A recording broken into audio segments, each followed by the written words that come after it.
We're taking a look at another interesting race for state Senate now, this one in Milwaukee. Veteran Democratic Senator Lena Taylor faces an August primary challenge from State Representative Mandela Barnes of Milwaukee.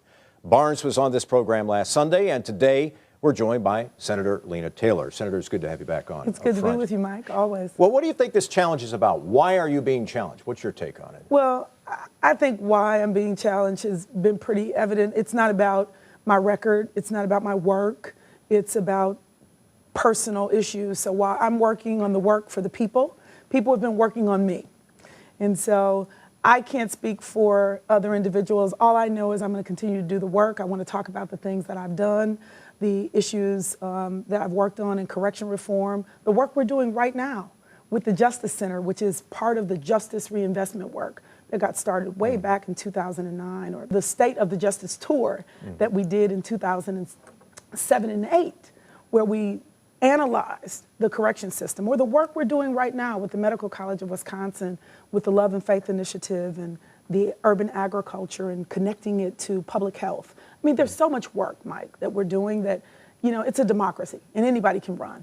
I can stand on my record, and I'm happy to be able to do that, and I believe the people of the district have spoke. You said something interesting there. You said it's about personal issues. Well, what do you mean by that? What personal issues? I mean, it seems that way because it clearly can't be about my record. I mean, I've done over 100 pieces of legislation. I think my opponent has done none, meaning laws being made. I mean, we can all do a citation or a resolution of that type, but I think the misinformation that's been provided is also really damaging, and anyone who is elected shouldn't do that. So, for example... What misinformation? So, for example, he spoke on your show about a takeover. Representative Barnes.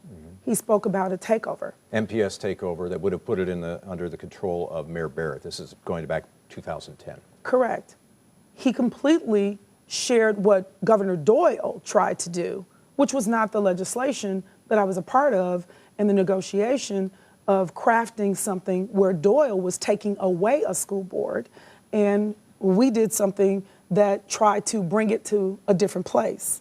And I think the part that the representative forgets is that we had a Democratic president, governor, assembly, and Senate, where we were crafting what was needed based on at least 6 years of math and reading scores and retention and graduation rates that were all challenging. And we were all at the table, including the teachers union and the school district and the superintendent, versus something that would happen if we lost control, which is what we got, which is not being at the table at all, and a Republican legislature. So he's misled the people there as well as on the payday loan issue. I think he's, my take on this is that Representative Barnes is questioning in some respects your commitment to public education, that perhaps you are more supportive of vouchers or charters than he would be. Is that correct? Well, first of all, Representative Barnes went to a voucher school, a school that accepts vouchers, most of his life until he went to 8th grade. And then he went to high school at MPS. So first of all, that's a piece of his history that he fails to tell. I don't have that story. I went to E.L. Phillip, I went to 9th Street, I went to E.L. Phillip again, and I went to Rufus King. I went to public schools all my life, except for 3-year-old kindergarten, where I went to university school. So that's, first of all, not true. My voting record doesn't reflect what Representative Barnes has stated.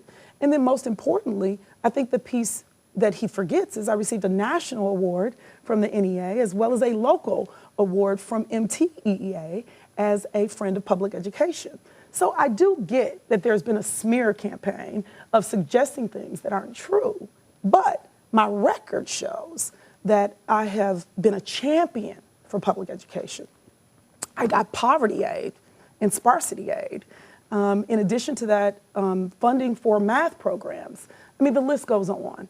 And anyone can go to lenataylor.org in order to be able to see our record. They can go to wisconsin.gov to be able to see legislation and to be able to see that that's misinformation. I'm going to have to wrap things up there, but hopefully we can have this conversation again in the coming months before the August primary with both you and Representative Barnes. I hope we will because I want to be able to speak about payday loans and how I authored that and championed that issue. And economic development, been a huge friend of business and individuals, and so we'll talk. Senator Lena Taylor, the Democrat from Milwaukee, thanks very much for being with us today. Thank you. We appreciate it. When we come back, what's missing in this this 2016 election cycle.